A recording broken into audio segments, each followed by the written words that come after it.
right here on the rooftop of the Intercontinental Hotel, where I tell you, it is time. This is the show a lot of you have been waiting for.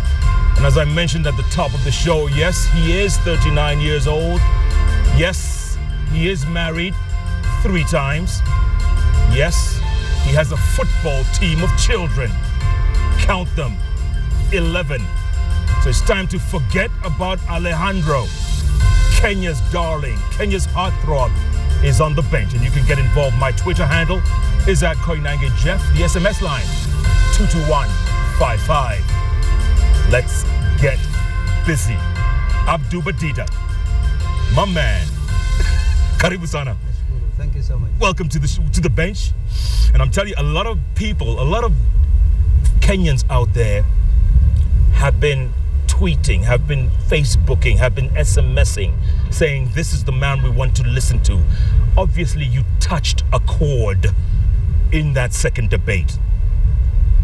Were you surprised at your popularity then until now? Because, look, let's face it, you came 5th after some pretty powerful characters, first, number 1 to 4, but you beat Martha Karua, you beat Paul Mwite, you beat James Olekiapi, and you hardly campaigned as much as they did. Were you surprised? That election result was an indication of the suffering Kenyans are going through. Because what I expressed was my own problems. I was shouting my problems that, hey, I can't live in Kenya more than this. Change is actually very important, that we struggle for change. And whatever problems I was feeling and whatever problems I suffered is what I say. And then I realized 50,000 plus sincere people had the same problems. So they said, yes, this is also the same thing that is not suffering. If you had campaigned harder, if you had started earlier, you think you could have done better? Very much better than that. But you understand the restrictions we had to go through when you go to register a party and you are not the few known. You know, there are so many hurdles. What are your aims? What? No, it is not a normal thing. Who sent you? The security department has to take you hard. When they gave me the certificate, we just had 2 months. And then we had also some other restrictions in terms of, the requirements. When we registered the party, we again had to comply with the Political Parties Act. That was new. We brought the members, then we had to go back to the 47 counties and do many things. So let me the time I cleared, there was no time. So let me ask you this. 2017 is not that far away. Are you standing? It depends. You know, why we went 8 of us, so many wanted to rule this country. They realized that there was a problem and they wanted to solve this problem. And then Kenyans went for one. If he does what we had to do, we wanted to remove that table from the wrong place in the right place. If he does it, then what we expected done is done. If who does it? If the president. President Kenyatta? Yes. If he doesn't, then we will send him home. But you didn't answer my question. Are you standing? Somebody is working, and what we will evaluate is the work done. If he perfectly satisfies Kenya and work is done and we are contented, then we will just tell him, go ahead. That's exactly what I wanted to do and how I wanted to do. But if he just goes to State House and behaves the way others behaved, I think Kenyans will send him very fast. Do you think you can beat Uhuru Kenyatta one-on-one? In which way? In the elections, at the ballot box. Yeah, if all factors are constant. You can beat him. If all factors are constant, they can beat him. But there are many things that favors him. When I was looking after animals in the bush, his father was struggling for him and he had many things. Yeah. So Kenyans today are very poor. When you talk to them and you buy them a cup of tea, they listen to you. And if I come without a cup of tea, one thing is they're religious. Kenyans are very religious. They will just say, tumekubaliana na mtu mwingine. in Guinea next time. The cup of tea is there, so I was just talking to them nicely. But it is also wise, they drink tea. It is African. Yeah. 8 months later, since the March election, how are they doing, this team? Well, they're doing well.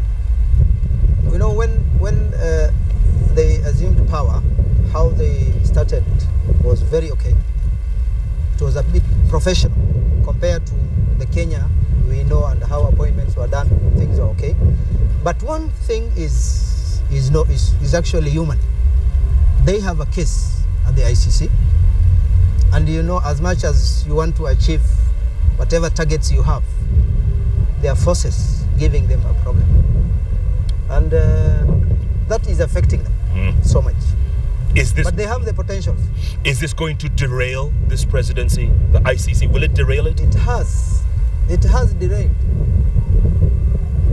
You know, much of the attention in the recent, since election and after election, was how do we sort out this problem so that we can handle and serve Kenyans.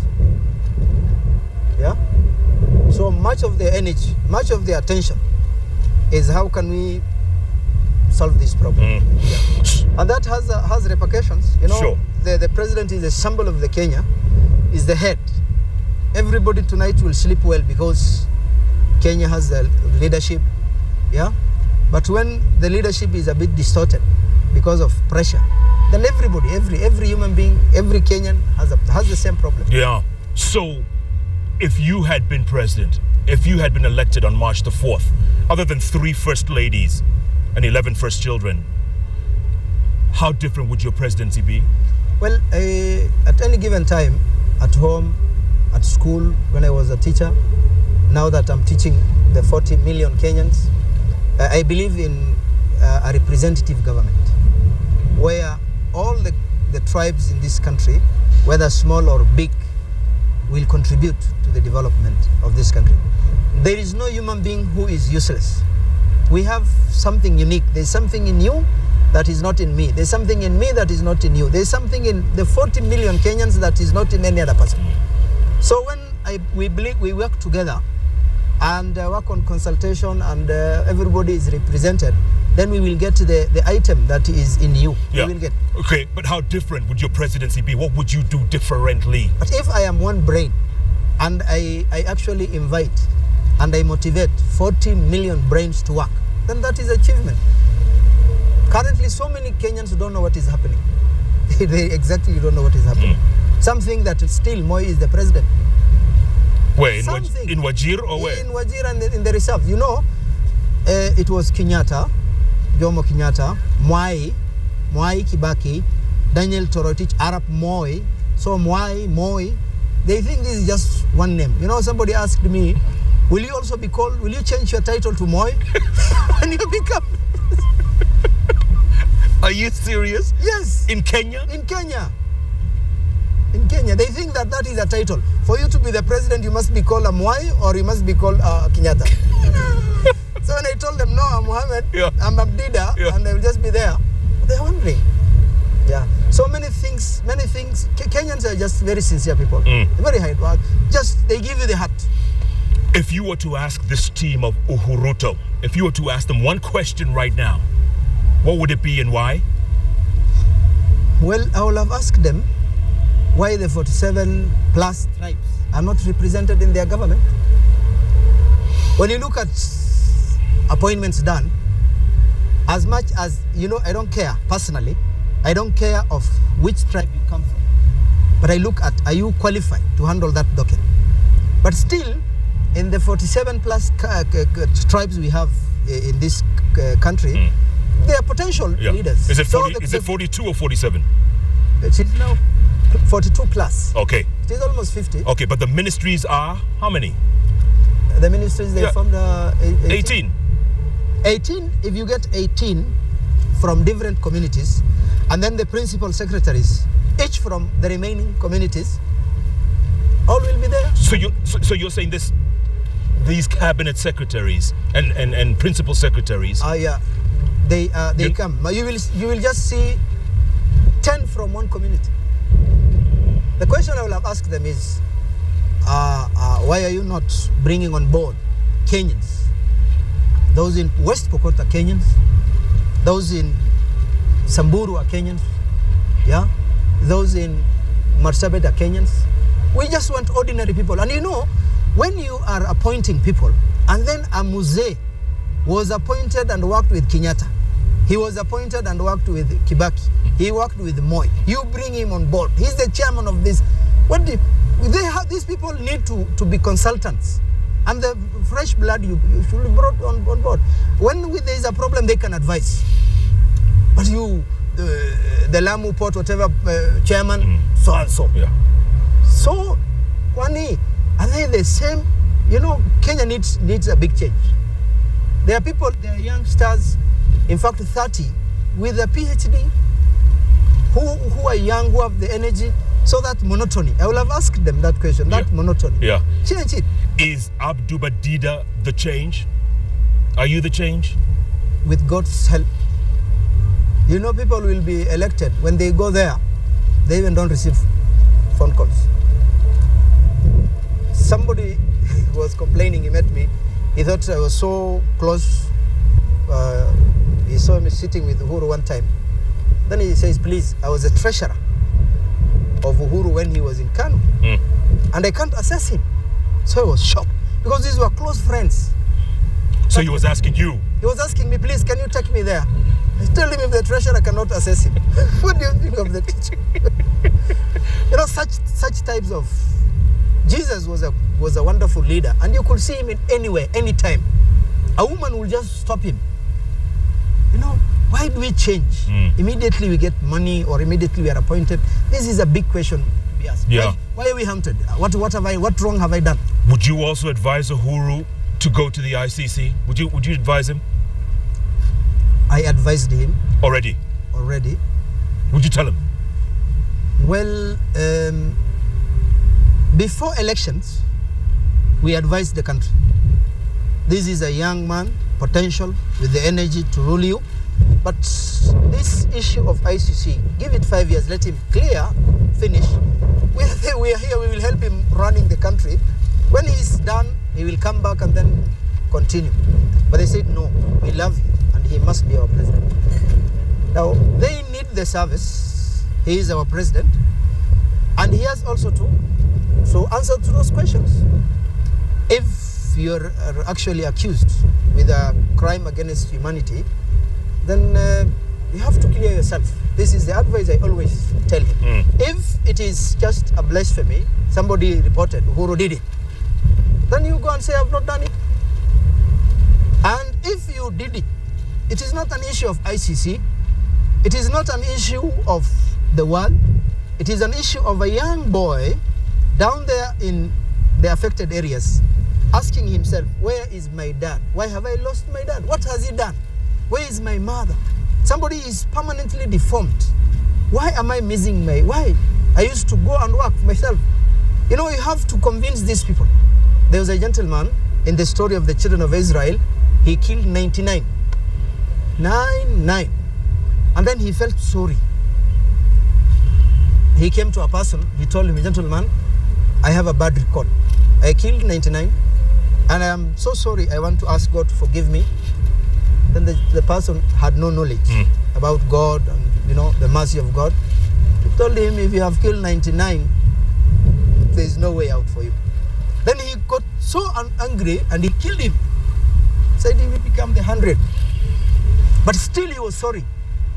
He pleaded with God. And he met a scholar. The scholar told him, God is merciful, God is kind. The first thing you need to do is first accept that God has prohibited what you did, and by virtue of your desires and Satan, you did it. That is the wrong thing. First, you know, when you realize that this is wrong, that is part of the solution. Number two, leave this place that you did the bad things, go to a clean place and start. On the way, he died. And the angels of God had to quarrel over the dead body. Some said he killed 100 and he has to go to hell. Another said his intention is greater than the 100 he killed. He's so sorry, you know, and God sent an angel where he did the sin. and where he's going to repent measure. It was done. He was a step closer to where he wanted to be a clean person, and God accepted him. So it's an issue of, if I really did it, I need to kneel down and tell God, I'm sorry. As much as I did it, I'm sorry. And if you have not done it, I tell you, Jeff, I have not done it, and I will prove it to you, even if it is 100 years to come. Wise thoughts, my friend. Wise thoughts from a very young man. We're going to take a break, come back, talk about these folks down here in this parliament. Have they gone rogue? Let's talk about that. Also, media bill, marriage bill. I wonder what you think of that with your 3 wives. First, let's take a break. Oh my goodness. Where is my fire extinguisher? I told you, switch off Alejandro. Kenya's heartthrob is right here, and he's waxing lyrical.